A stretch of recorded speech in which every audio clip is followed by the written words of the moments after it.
Hello, I'm Ronnie Eldridge. Welcome to Eldridge & Company. My friend Vinny Montalbano is retiring from the world of lobbying, but somehow I'm sure he's not really leaving the world of politics. He's been around too many years defending working people and advancing their interests to leave it all behind, and he's my guest today. So greetings, am I right? You're right. You'll never leave it behind. No, I will never leave it behind. I'm just going to stop working, but I will always be involved. You were my favorite lobbyist. Oh, thank you. And you were there a long time, because I figured out you were working in the city government through 4 different mayors' administrations. That's true. I started lobbying at DC 37 professionally in 1979. So that's Koch, Dinkins, Giuliani. Yeah. Right? Yeah, right. And now you're in your 5th, I guess. I am. Right. So you've always been optimistic about politics, the future of the world, working people, you know, all that kind of stuff. Is that still true? I am hopeful. So it's a little different. It's a little different than optimistic. Okay. I'm hopeful. I don't think you can be in this business and lose hope. I mean, that's the whole purpose of it, is you're an advocate, and you are always advocating for something to change, or appreciating something and that you have to be optimistic also, that you can reach your goals. Well, that's true. And you need to feel you can really make a difference. That's true. And I think that that's one of the reasons, the main reason why I feel I'm ready to retire, is that the things that I had some control over, because I had input into them and I was working on them, I feel I've done well. I feel that I have had a positive effect on people's lives, and you can't ask for anything more than that.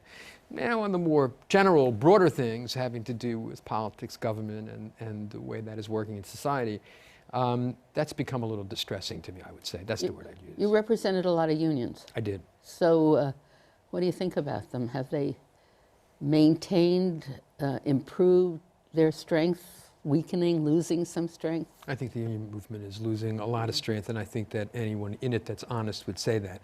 There are pockets of places where that is not the case.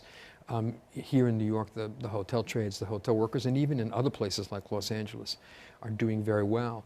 But, you know, I don't have to remind you or anybody who's viewing this program about what's happened to the industrial complex in America. And it follows also the economy and the lack of industrial opportunities, right? It does. Yeah. But beyond that, I think that the labor movement is in trouble because they're focusing too much on politics and never enough on real organizing.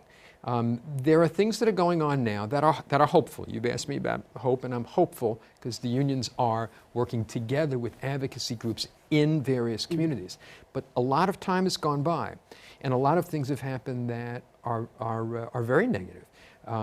In Wisconsin, in Michigan, in Ohio, strong union states, public employees are really under siege. So there's a lot that they have to evaluate and do to get themselves on a better path. When you talked about their working with advocacy groups, it has to work the other way also. I always felt that one of the reasons the Wall Street operation fell apart was that they were so suspicious of the political people and the union people.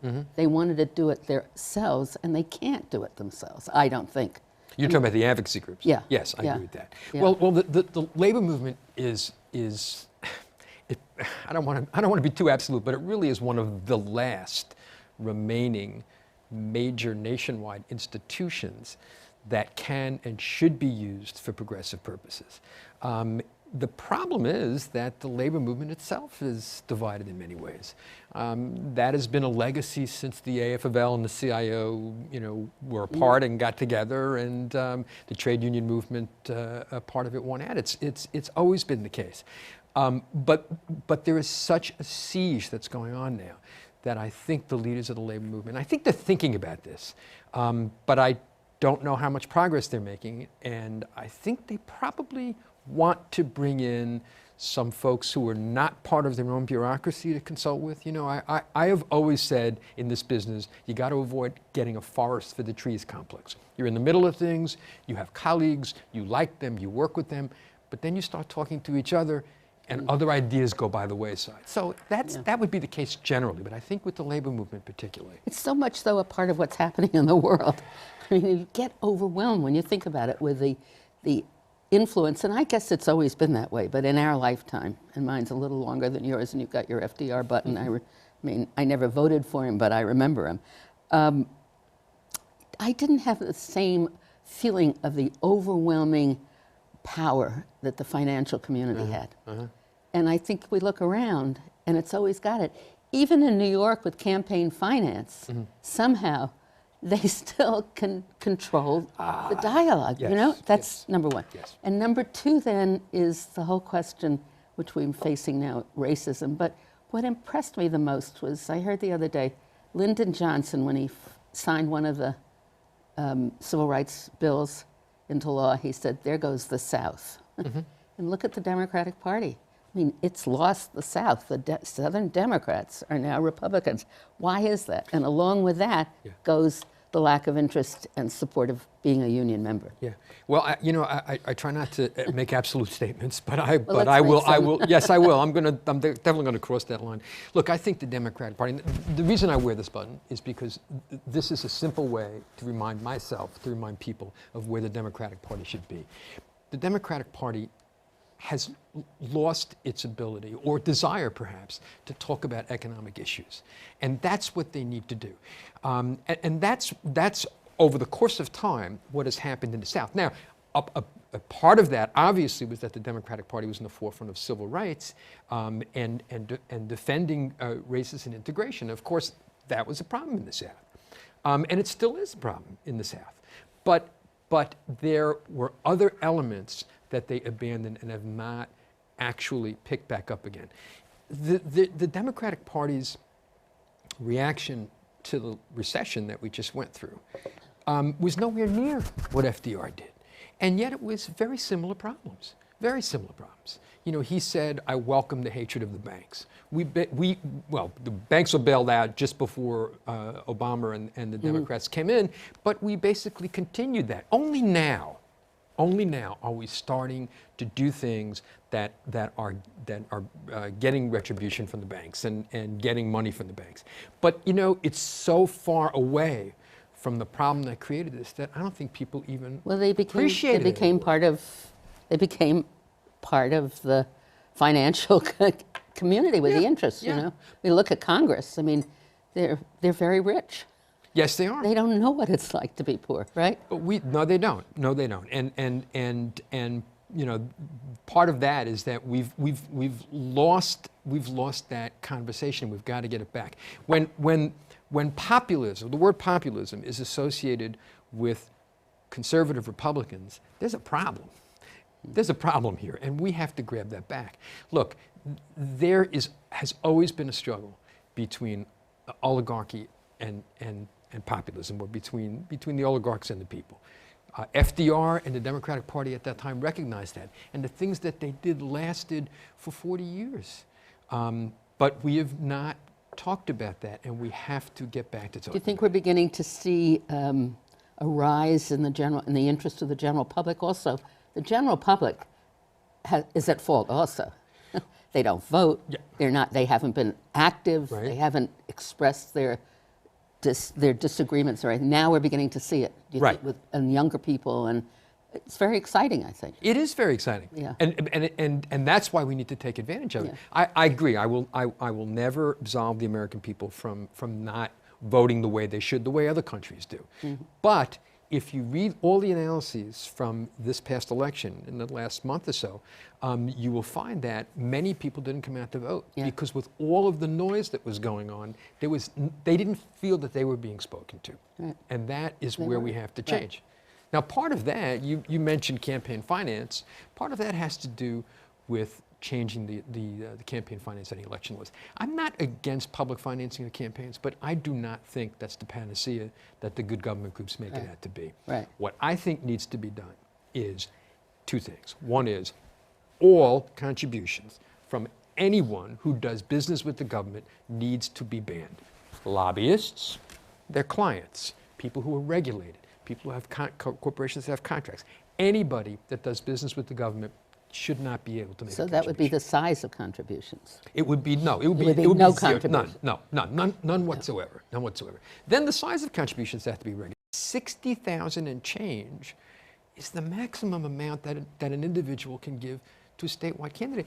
Ronnie, who can afford $60,000? Right. I mean, I think that what we need to do is we need to get to a number that's affordable to a common person, and then let the politicians raise money from people, not from corporations, not from lobbyists, clients, regulatees, contractors. I really believe that if we did that, before we ever did campaign finance, that would have a very, very significant effect. Don't you also think, since the FCC supposedly governs the airways, that something should be done about television advertising? Absolutely. That debate's been going on for Yeah, decades. awful. And I agree with you. The airwaves, they belong to us. They're our airwaves. Exactly. We forget that, don't we? We apparently do. But Now it's gotten so more complicated with the internet and stuff that you can't, average people like me can't understand it, but other than broadband and all that kind of stuff. But buying television time, you can understand. absolutely.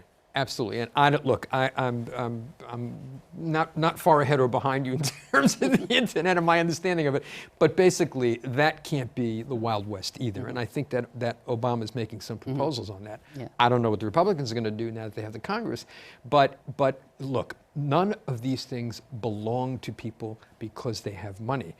They have a franchise to do what they do. That's what the New York State tax is called for corporations, Right. franchise tax. Well, we forget that, I think. We do forget that all the time. Right. It's my motto: if you're rich, you must be smart. So listen to everybody. It's true. If you listen to these people. You come from Staten Island. I do. So let's talk about the most recent problem in Sure. Staten Island. Sure. Do you feel the same way that somebody of color would feel about the police?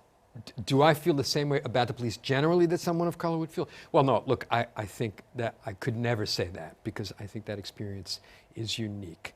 But, you know, I was a child of the 60s, and I did a lot of protesting, and I interacted with law enforcement agencies in many different ways at college. I think the police have a tough job. I think the overwhelming number of police officers are there for the same reason that I do what I do, is that they want to be there and they want to contribute somehow. I think but it's a very unique position to be in.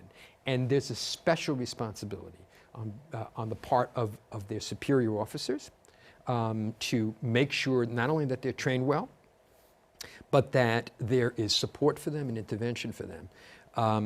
The other thing that just distresses me terribly is the military arming of police forces all over the country. I know that debate is now being had, and it's good that we're having that debate. But I think it contributes to police forces feeling that they are separate from the community when they need to feel they're part of it. Now, But here in there's- New York, we're lucky. Yeah. We're lucky because I think we have a good commissioner in Bill Bratton, and we have a good mayor in Bill de Blasio. And I think that they had already decided that they were going to do these things. These incidents intervened and have made them more serious and more complicated, but I think they want to do that. But if you can't experience what a person of color feels, a white cop can't either. That's true. Are they going to learn that they have to be extra? I mean, is that what the training is going to be? Extra sensitive to the whole thing? It's a very complicated problem that goes Yes. back just to Yes. general And I think we need racism. Are we ever going to get over it? Well, we're going to have to get over it.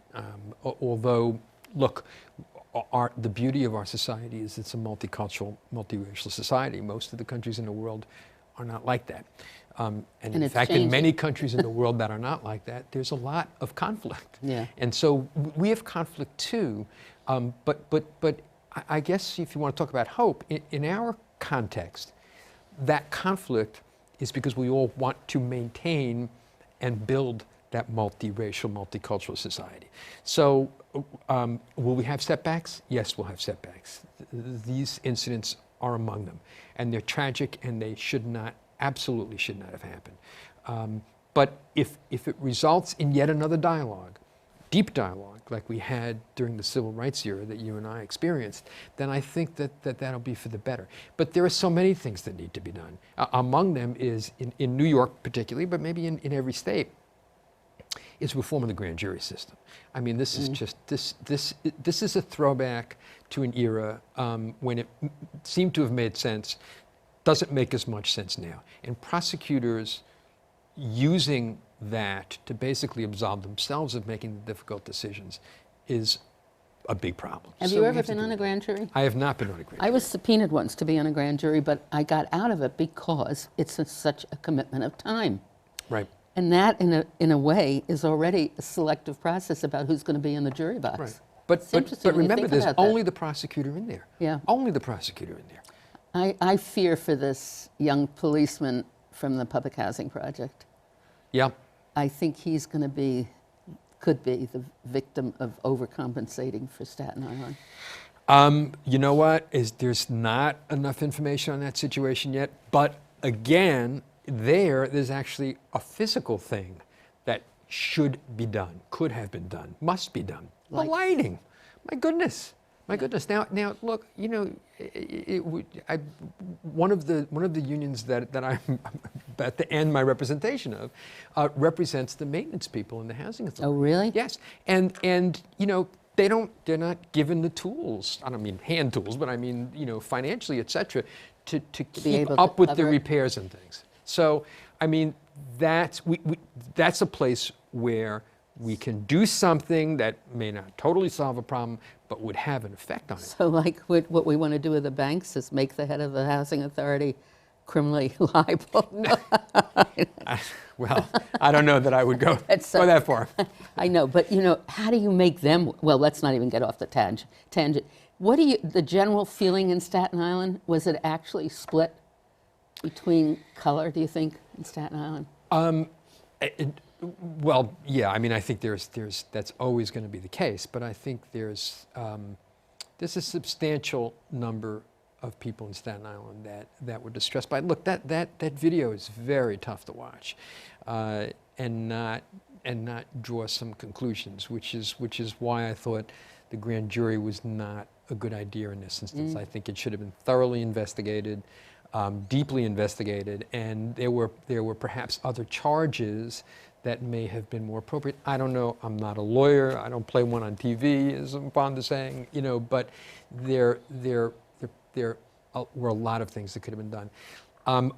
Are there people in Staten Island, as there are in any other community, that feel the opposite way? I'm sure there are. I'm sure there are. There's a lot of police families in Staten Island, and I think that they feel defensive about that.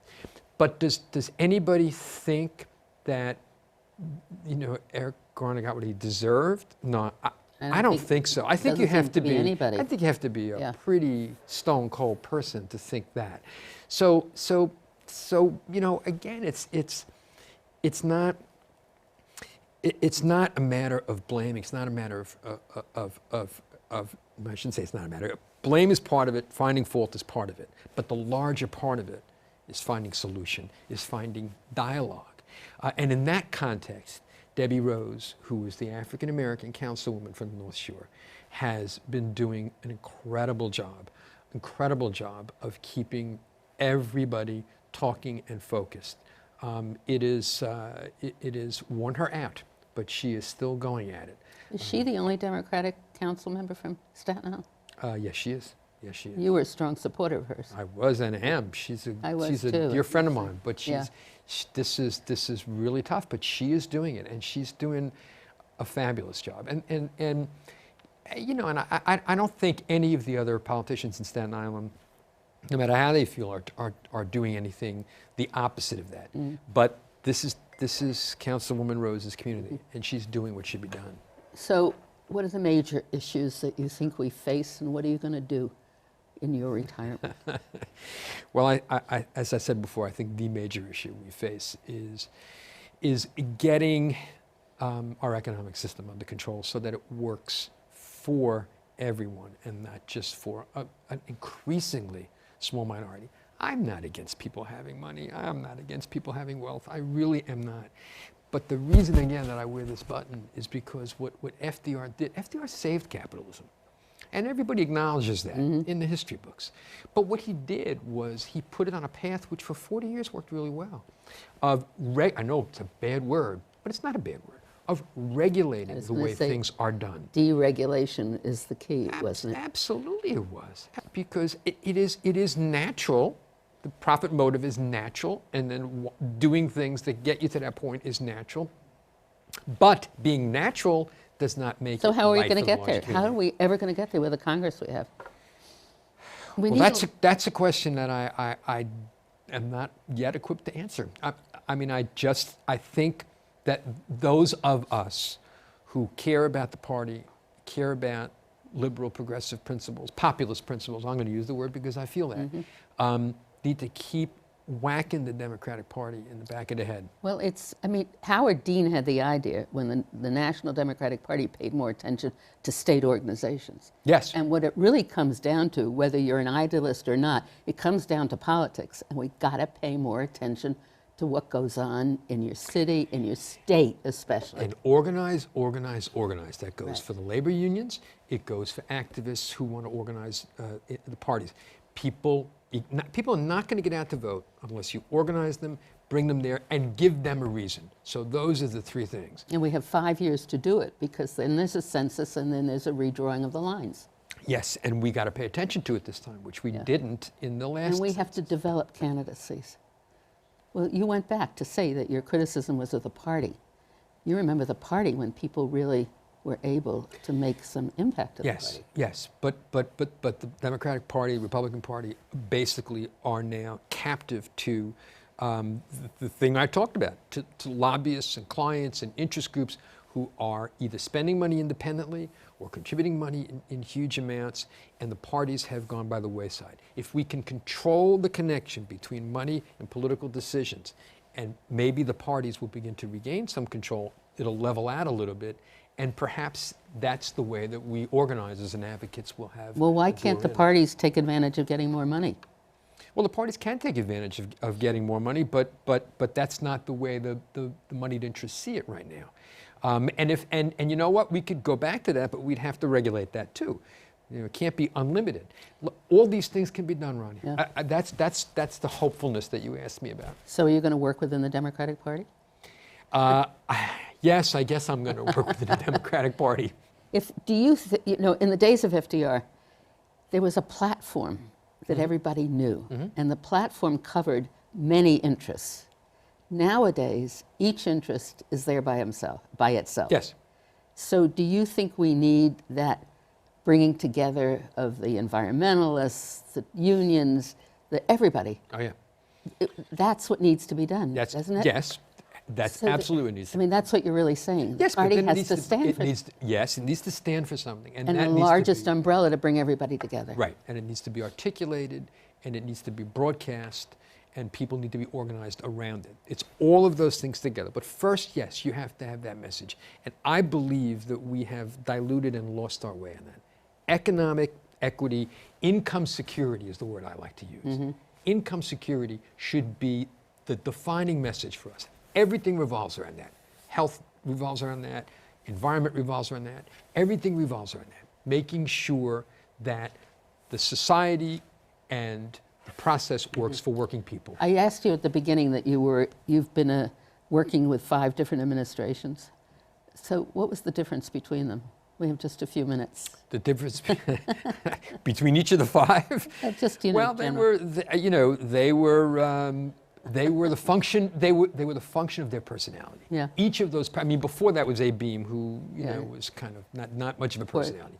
But each of the 5 people we're talking about were personality, and things revolved around them. And some were more efficient than others, and some were more progressive than others. So we march on.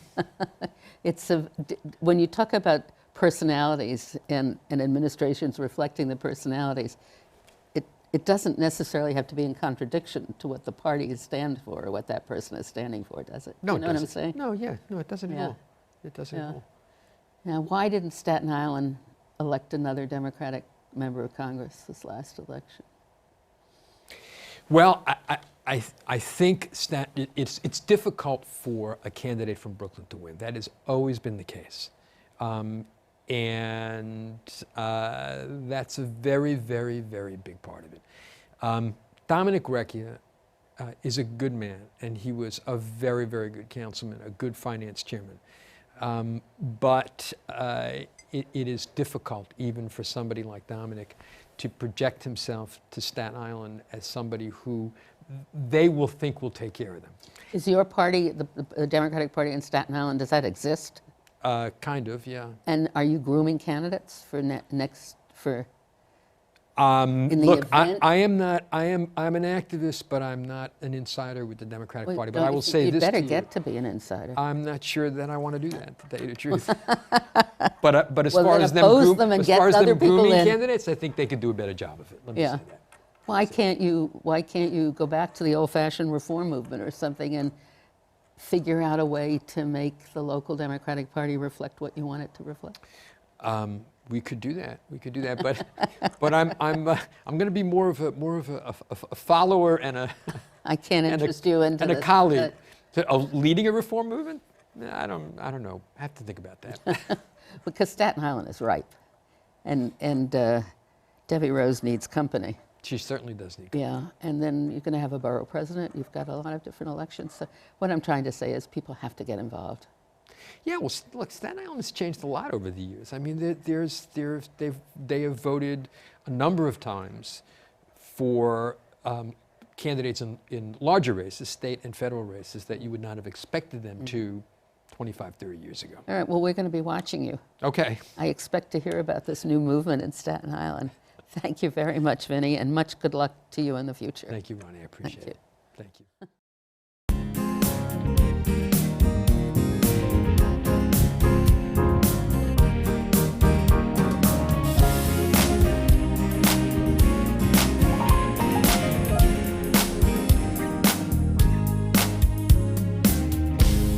If there are any people you'd like to hear and topics you'd like us to explore, please let me know.